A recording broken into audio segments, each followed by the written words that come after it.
正門葛藤集第60則イサン遂行イサン有前時書に示して曰く老僧100年後三芸の壇の角の家に向かって一頭の水耕牛のなって先岡に置いて語字を書きして言わん一三そうそれがしとこれの時もし読んで一三そうと作さばまたこれ水耕牛読んで水耕牛と作さばまた一三そうそれがしというしばらく上読んで何と作してすなわち言えてん氷山に出て礼拝して散る Entangling Vines Case 60 Isan's Water Buffalo Isan Ryu addressed the assembly, saying, When this old monk's 100 years are finished, I'll be reborn as a water buffalo at the believer's house by the foot of the mountain. On the water buffalo's lower left flank will be written the 5 characters, Monk so-and-so of Mount E. If you call it a monk from Mount E, it's still a buffalo. And if you call it a buffalo, it's still a monk of Mount E. So, tell me then, to get it right, what should you call it? Kyozan Eijaku stepped forward, bowed, and walked away.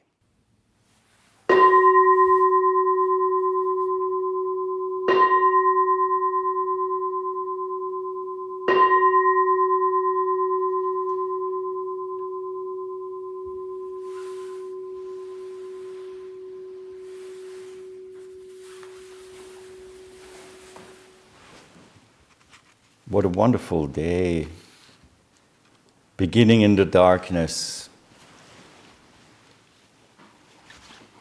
ending in the darkness, tasting the sunlight in between. This is how every day of Sesshin goes here. Sometimes the sun doesn't come out. Sometimes our zazen does not give us what we wanted to give us. That doesn't work out so well to begin with. And in all of this is a very important lesson, namely to just be there with what is. We started reading Sosan Ganchi Zenji's Shinjin Mei, Faith in Mind. It is such a condensed teaching on non-duality that lays it out in plain words. And the interesting observation we can make over the many years of practice, we reread it over and over, and every time we read it, it resonates with what we have discovered ourselves. That's one of these really important lessons that we learn in this practice of Zen. Namely that while it is helpful to read the words as description, so second-hand, written by people who had first-hand experience, is still helpful. But it really starts to change the moment where we bring our first-hand, first mind, first body, first heart experience to it. And suddenly the words illuminate from the inside, rather than being catalysts for such an insight. They can be, certainly.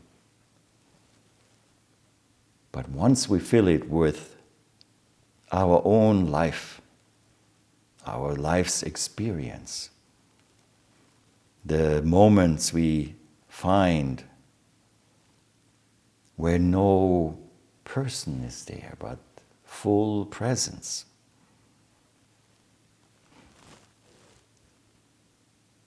So I always appreciate hearing and reading the Shinjin Mei, faith in mind, at the beginning of these retreats.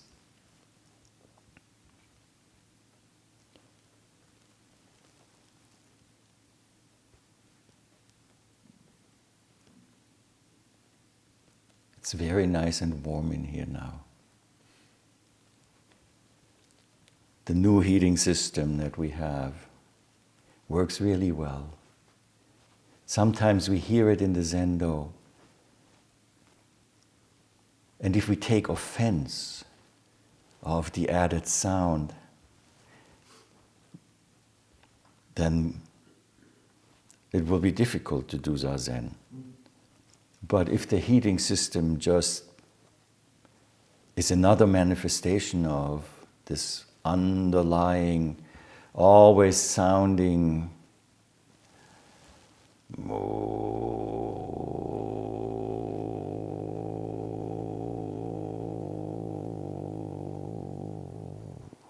then it doesn't disturb at all.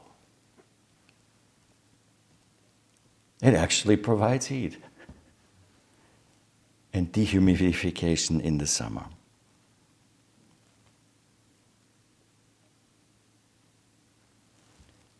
So, today we have case 60. Case 60 from this collection that's called Entangling Vines, Shumon Kattoshu, which, you know, I have done 59 cases so far. This is case 60. And it doesn't end for another couple hundred cases. The nice distinction between Shumon Kattoshu and the other great collections, such as the Hekigan-roku, the Blue Cliff Record, or the Gateless Gate, the Mumonkan, is that it's just the main cases, no commentary. Nobody has really written a preface to the case, like an introduction, or verses or commentaries. So that's the distinction of the Shumon Kattoshu. Many of the cases we find here are also found in other koan collections, not just the Mumonkan or the Hekigan-roku. And who do we meet today?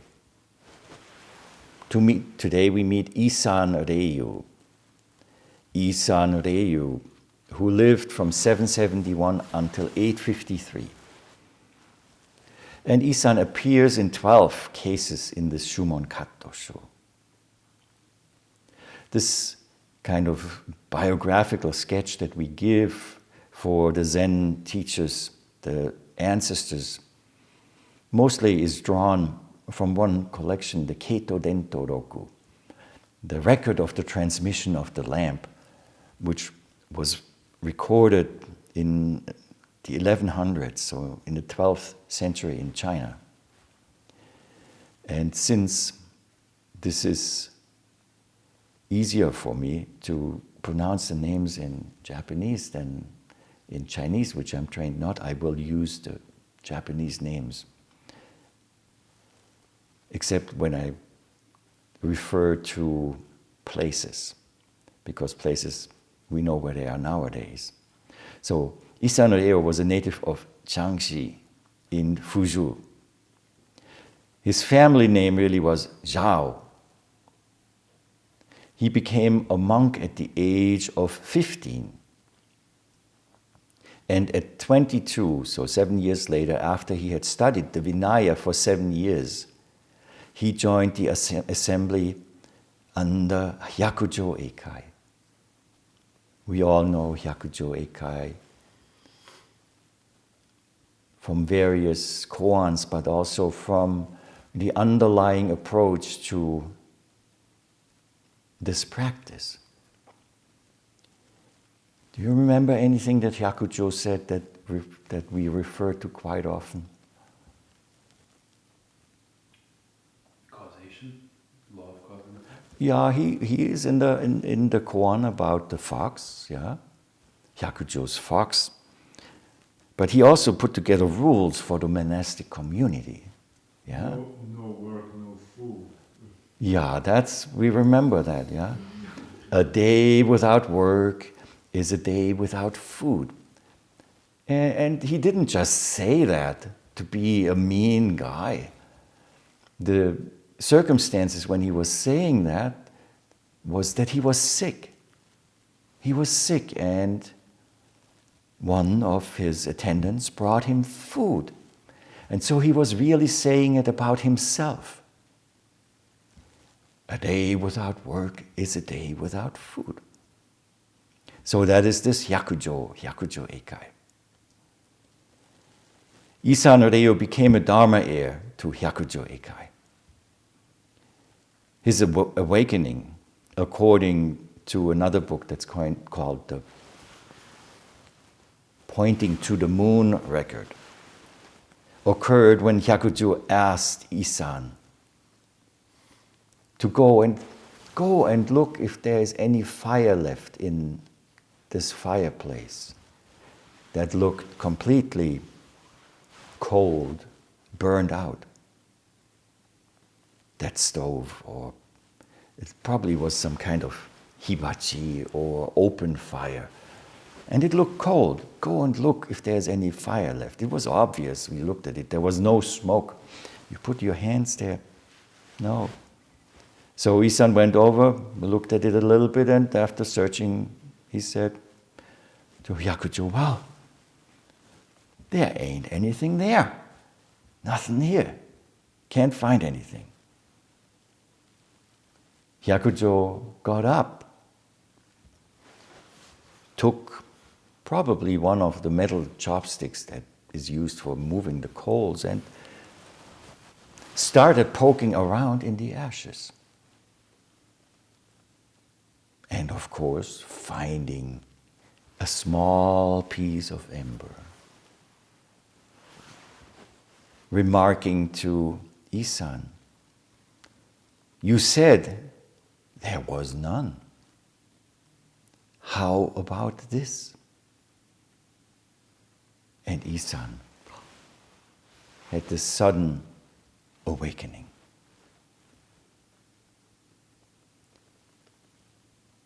So even if we sit here, Zazen period after Zazen period, Kinhin after Kinhin, day after day, Sesshin after Sesshin, year after year, and we spend a lot of time poking around in the ashes of our lives, even if it might appear dead. And if we stir too hard, the dust comes up and we start sneezing and coughing. Yeah. But if we carefully examine it, that what seems to be dead, even there we can find that little bit of ember. And the biggest fire starts just with one spark, one little glowing piece.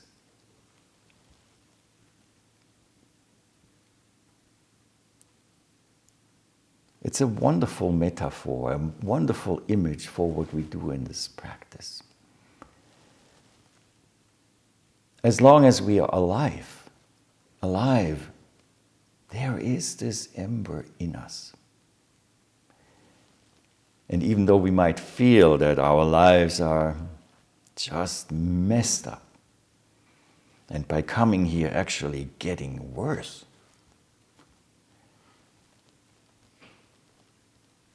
we can still find that ember. And what about this feeling worse? Yeah, I know I repeat myself, but you should have heard Joshu Roshi. He repeated himself for the better of 52 years. And he used to say, well, I'm repeating myself, but I have to, because you don't get it. So why do we sometimes feel worse when we come here in the beginning? Because it is that the energies that have been held back are being released. Sometimes I call it spiritual constipation. And when the spiritual constipation clears out, what comes out is what was backed up. No more need to be said. That's why we have the little stubs of incense in the bathrooms, you know? It's not only cheese and wine that age. You are constipated long enough, you know, that develops also some kind of aged smell. So, don't feel bad about it when it comes out. Let it go. Let it go. Don't get drawn into it. Oh, this looks just like Mr. Hanky. It's not necessary. Let it go, let it flush, and more will come. More will come. And all is driven still by that little ember that we can find. I would be concerned, though, if you would relieve yourself and there was something glowing hot.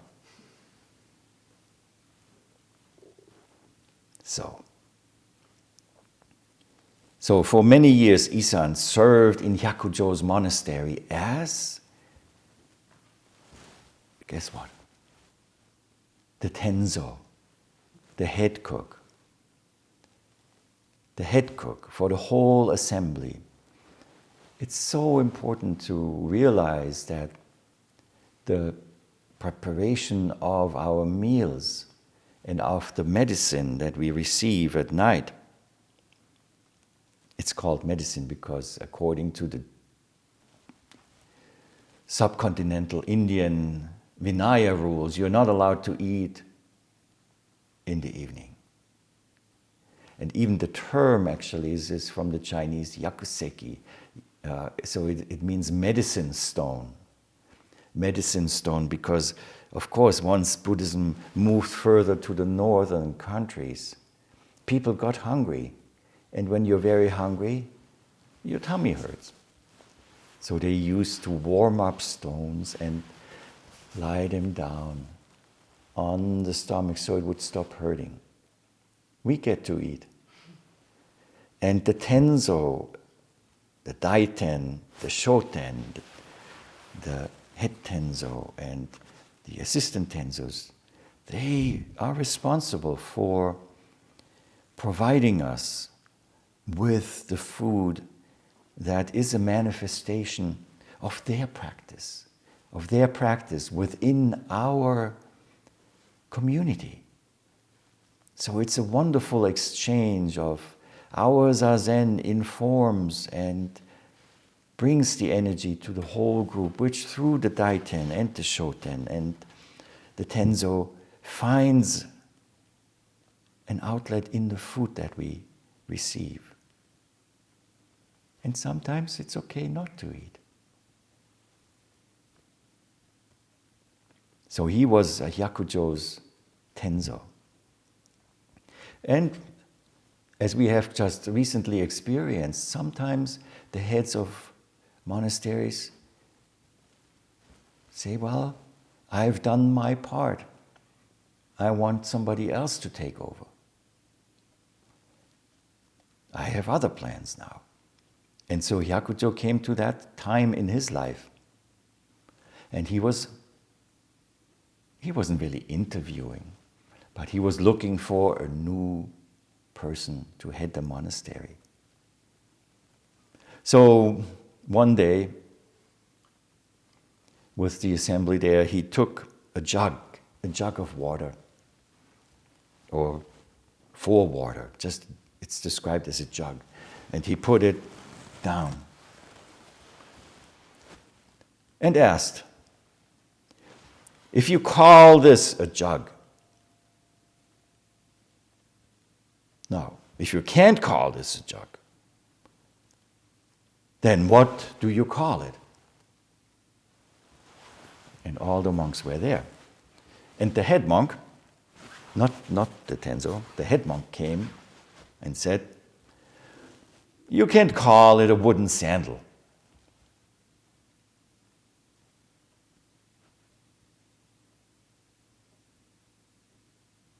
Yakujo was not impressed. Isan, the Tenzo, just on his way back to the kitchen, because he had to prepare the meal, walks forward, kicks the jug over with his foot, and walks away. Yakujo was impressed. He named Isan the head,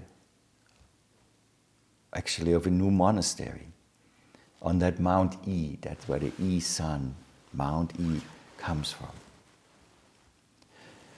So Isan then tried to build that monastery. It's one of the assignments that sometimes disciples receive. So you are on your own now. Go build your own place. And that's what Isan did.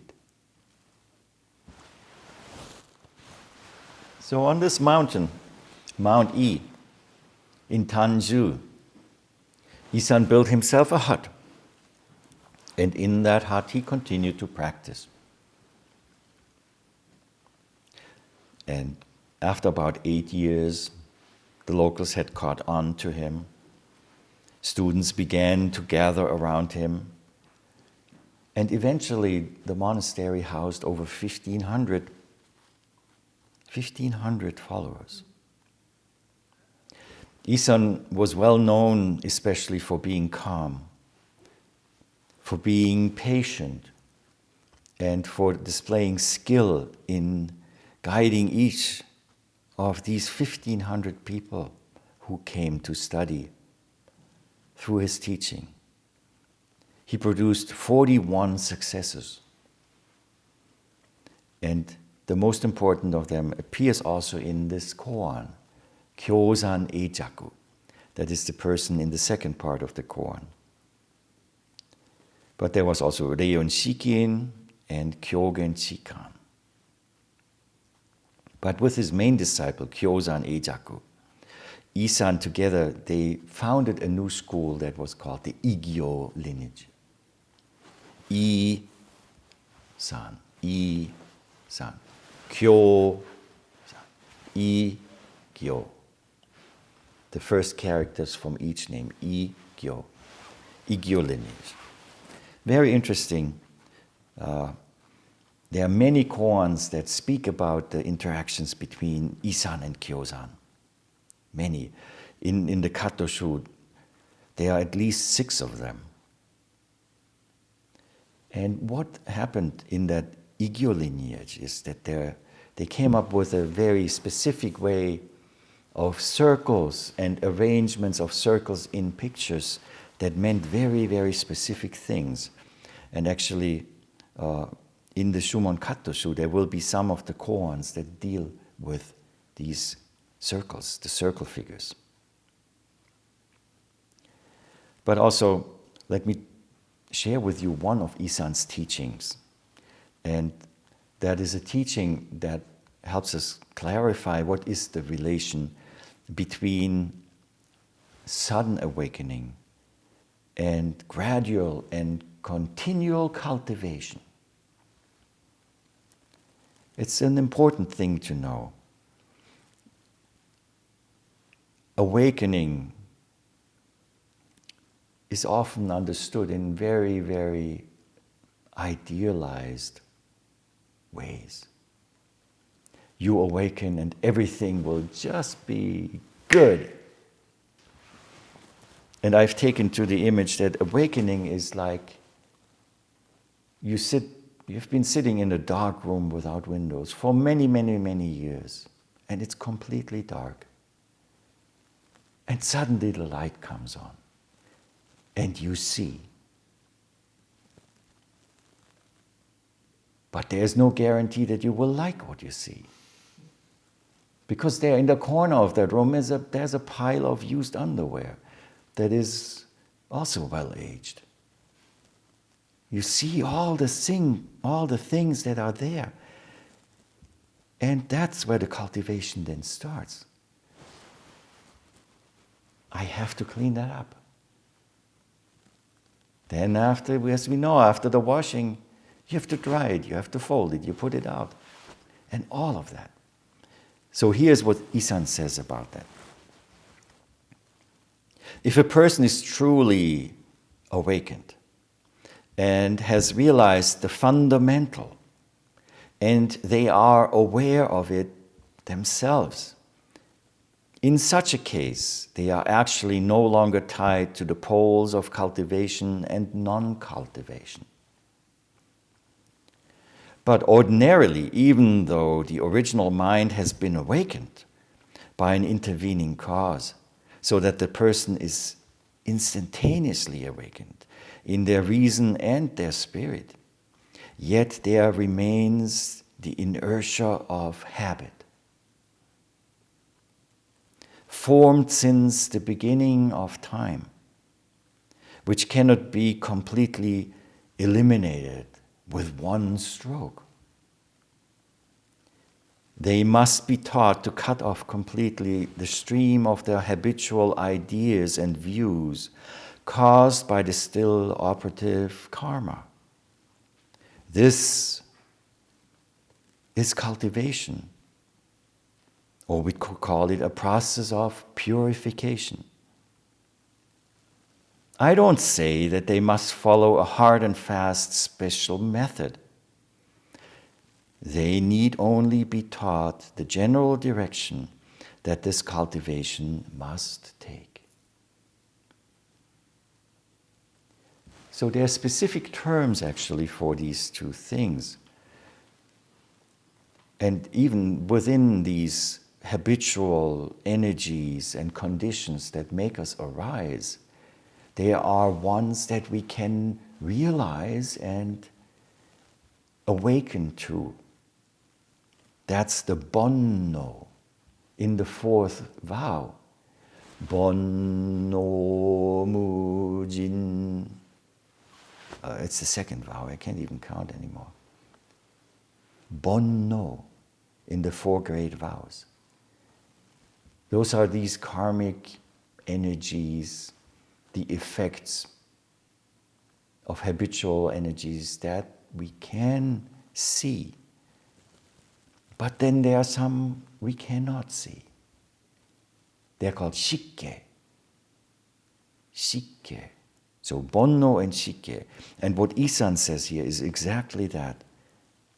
Even though we learn, we awaken, then we see. We can see the bonno and work on it. But we have to continue, even when superficially it seems we have addressed the real gross stuff. That's why practice and cultivation just goes on and on. As it says on these certificates that one receives when becoming, like Isan became a successor to Hyakujo, traditionally it says, finished, finished, never finished. And for that we need that little ember. The second person, Kyozan Eijaku, as we heard, he was born 807 and lived until 883. Kyozan Eijaku appears in 12 cases in this Shumon Kattoshu. And he was a native of Shashu in present Guangdong province. His family name was She. He tried to become a monk at the age of 15 too. But his parents were not too thrilled. They didn't want him to become a monk. At 15, they were still able to contain him. But at the age of 17, he finally gained their permission.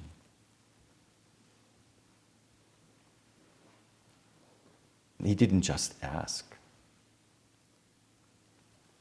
he convinced them of his determination by cutting off 2 of his fingers.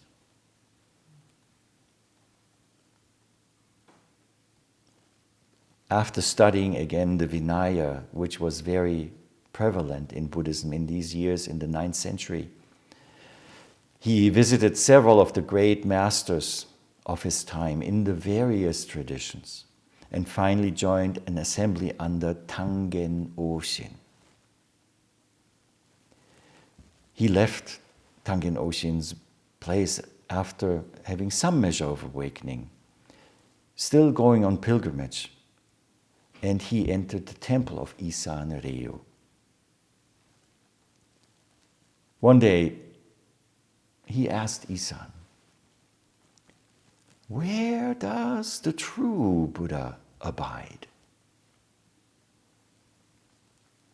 And Isan answered, "Through the marvelous functioning of awareness without thought.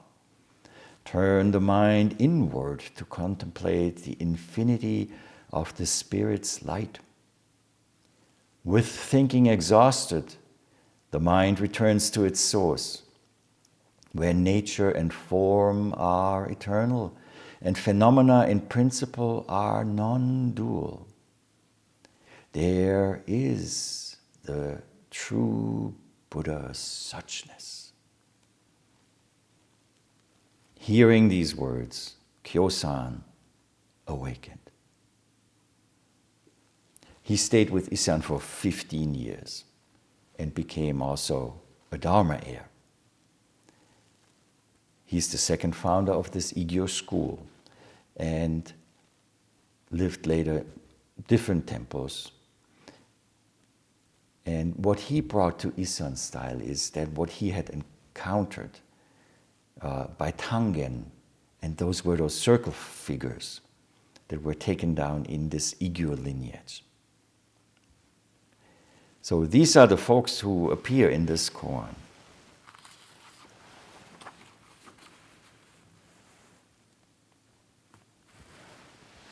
Isan said to the assembly, "When this old monk's 100 years are finished, I will be reborn as a water buffalo at the believer's house by the foot of the mountain."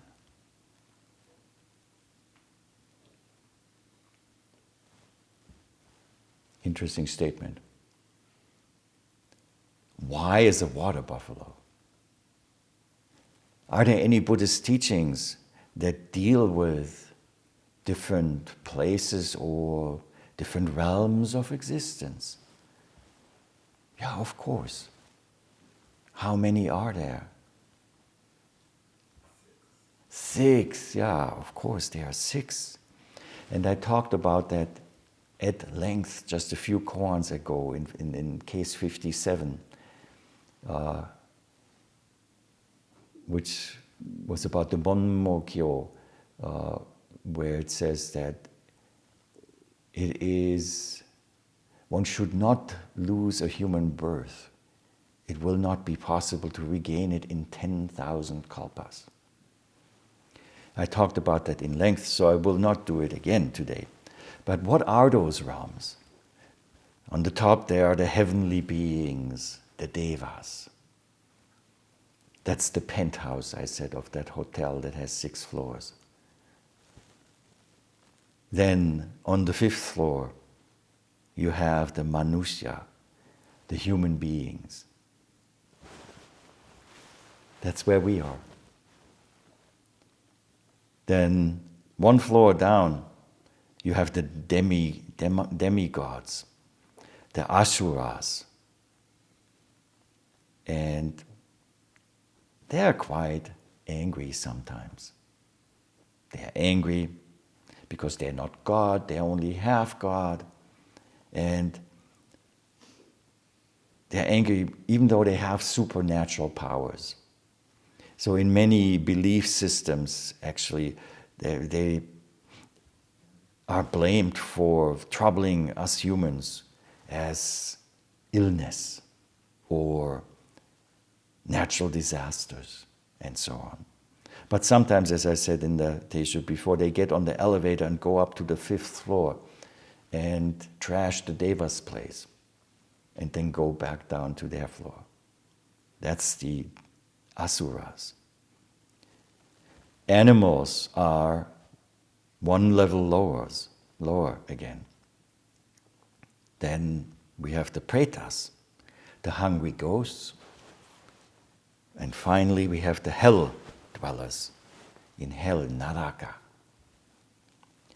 So what Isan is saying here is when this old monk is 100 years and finished. So when I die, I will be reborn as a water buffalo at the believer's house by the foot of the mountain. How could it be that somebody who practiced for so long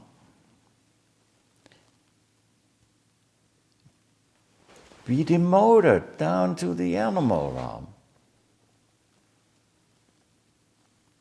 And not only that, but be owned by another human who used to come to the temple and give gifts and offerings. Of course, we won't take it literally. There is also Nansen Fugan, who has to come in here. Nansen Fugan, we all know, is the fellow who held up the cat and had the monks decide, you say something or you say something from the Western Hall or the Eastern Hall. If you can't say anything, I will cut this cat in two. That's Nansen. So this Nansen was asked, what happens to a fully realized being when they die? And Nansen said, they will be reborn as a water buffalo at the foot of the hill. So this here borrows from that. And actually case 63 that's coming up, here it also talks about these realms. As I said in the beginning, let's not get stuck on the words.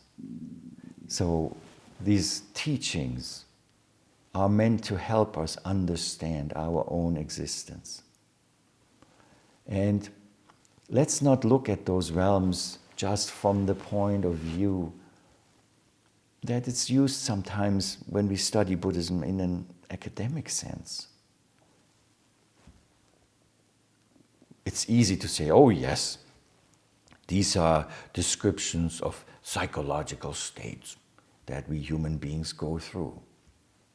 That works really well for the study. But as I'm sure you can attest to by now, sitting on the cushion, that hell isn't a psychological state. That's pretty real. And we go there, and it is real.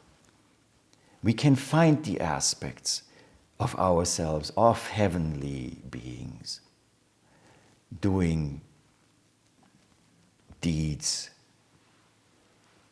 that delight others, as human beings, as fighting with ourselves and our better nature, as hungry ghosts. I need more sleep.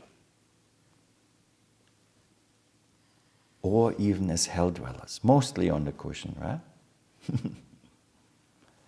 So these are real descriptions of the places that we can find ourselves, not psychologically, but if we are there, let's be there 100%. So before we go to the rest of the koan, I want to introduce you also to Joshu Roku. So Joshu Jushin, another great Zen master of that time, case 8 from his Joshu Roku. And it involves Nansen Fugan, who said that a fully awakened person will be reborn as a water buffalo at the bottom of the hill. So this Nansen was coming back from the bathhouse, was walking by the bathhouse, and he saw the monk in charge of the bath stoke the fire.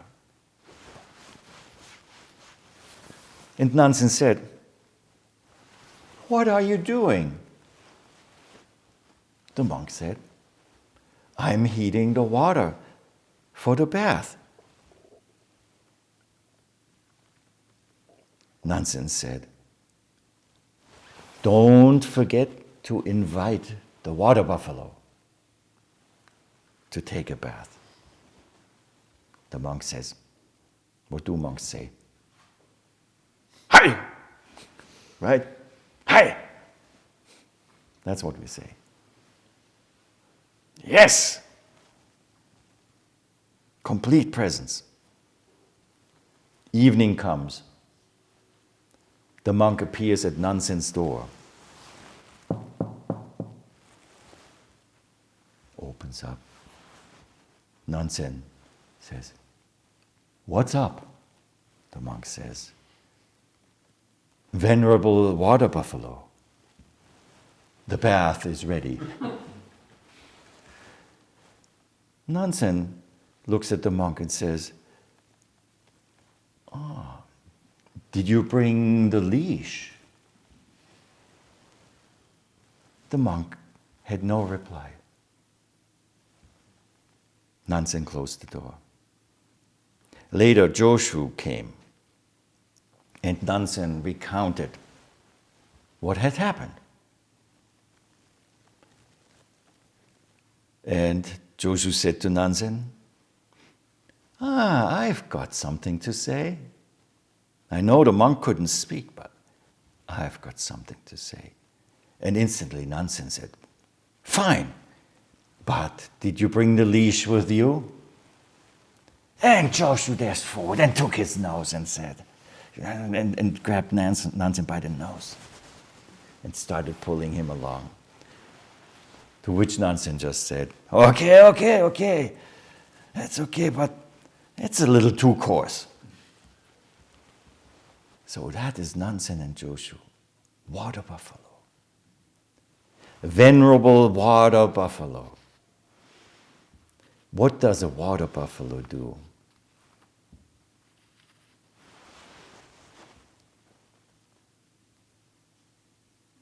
A beast of burden.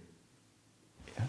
A beast of burden. A beast of burden. It carries sometimes a heavy yoke. For whose sake? For the sake of those beings who want to eat the rice that will be harvested from the rice fields, in which the water buffalo pulls the plow, through which the water buffalo labors every day, half his legs down in the mud, pulling them forward. Another wonderful image for the practice we are doing. For the rice to grow, for the fruit to appear in this harvest, which we are at in Harvest Sesshin. We need that water buffalo, our own water buffalo self, that continues, even if it's hard to pull out that foot, that leg from the stuck mud. And don't forget to prepare a bath for the water buffalo as well. It's not just all about labor. Even though a day without work is a day without food, we also have to take that bath and invite ourselves into it, to just slide in and go. Completely melt.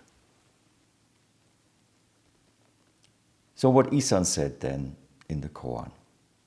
On the water buffalo's lower left flank will be written the 5 characters. Monk so and so of Mount E.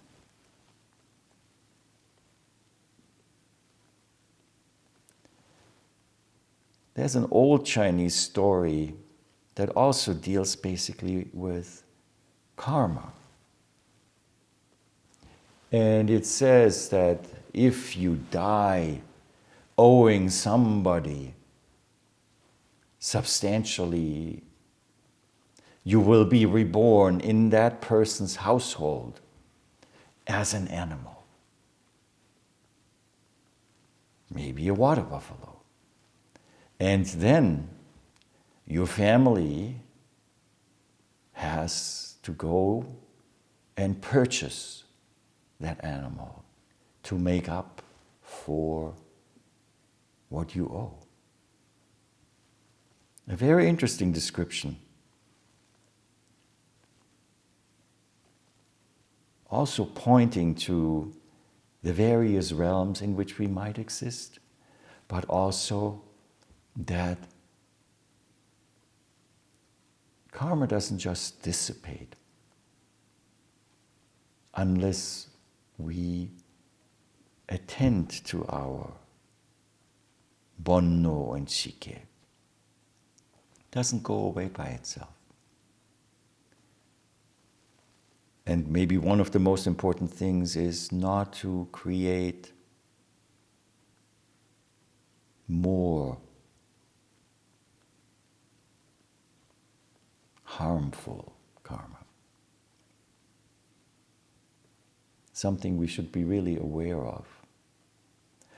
The realm in which a lot of harmful karma is created, where harmful causes are set, is with these fighting asuras, the titans, the demigods.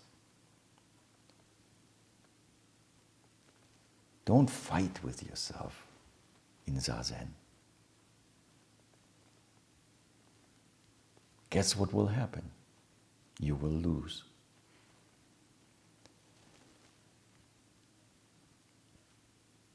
See the back and forth. And get into that space of the non-dual as it is. Not comparing it to anything else than what's here in front of us. So on this water buffalo, it says, monk so-and-so of Mount E. It's interesting, in the Japanese reading, it says, soregashi, which is what the old samurai said. Soregashi.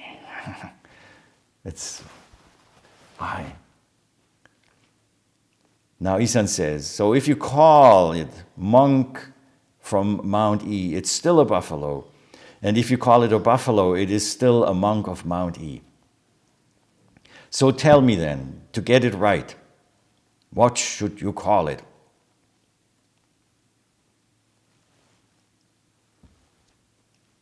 Anyone wants to try? The trap is wide open. The trap is wide open. What trap are we presented with? Self. To make it a thing. Make it a thing. What is self and making it a thing? Separating it. Oh yeah, separating it. Duality. This or that.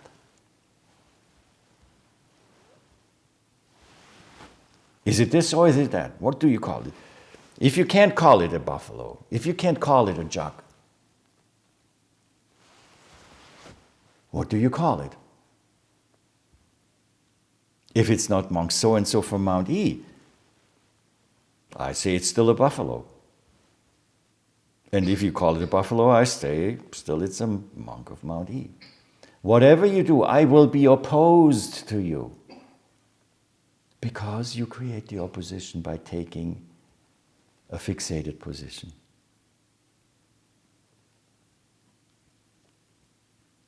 So how could we answer? I don't know the sounds of a water buffalo, but that might be a good answer. So 2 weeks ago, or almost 2 weeks ago, I was doing a little Zazenkai at Brown University with our friend Kendo Zenji, whose street name is Professor Harold Roth, who founded a contemplative studies concentration for undergraduate students at Brown. And we had the Zazenkai, and we got to talk about Mu, and he recounted the story when he started with Philip Kapleau Roshi. They had a Sesshin in a building, so in a house. It was like a one-family house in a residential neighborhood. And there was a lot of moo shouting going on, because Kapleau Roshi was very much into that. So all day, all night. And suddenly, on day 3 of the Sesshin, animal control showed up at the door, having gotten reports that there is livestock in distress. And of course, it was not zoned for livestock either. Moo.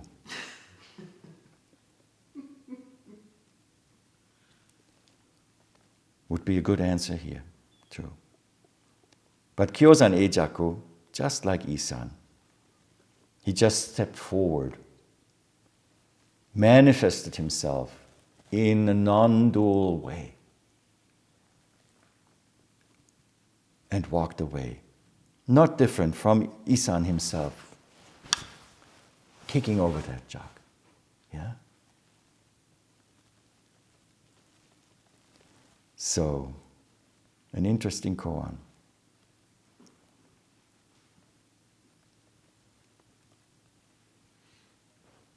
Zen uses a lot of images, metaphors, stories to illuminate aspects of our own being. And it's always nice to use them to shine or to reflect upon that nature that we carry in ourselves.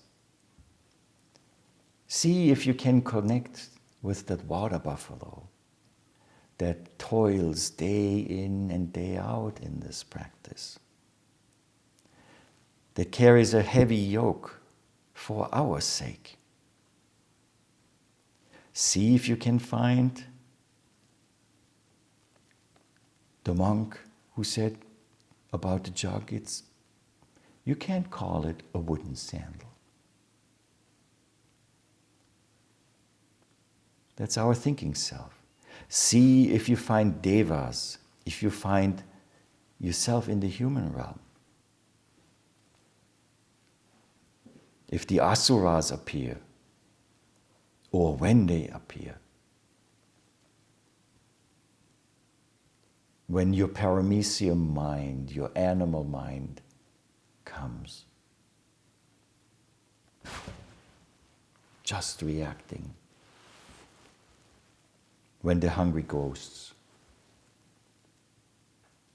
manifest.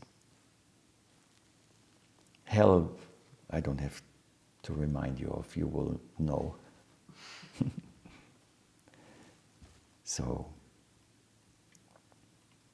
we have a wonderfully closed group, but open at the same time. It seems that we have this wonderful opportunity to even spend our presence reinforced by each other's efforts in a way that really makes each of us accountable to each other.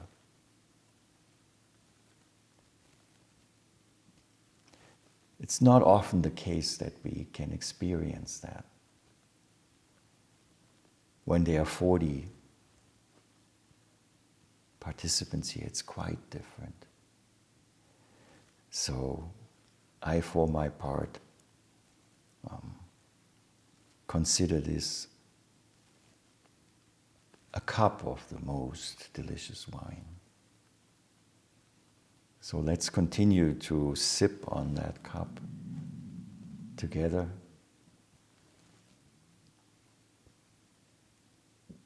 And see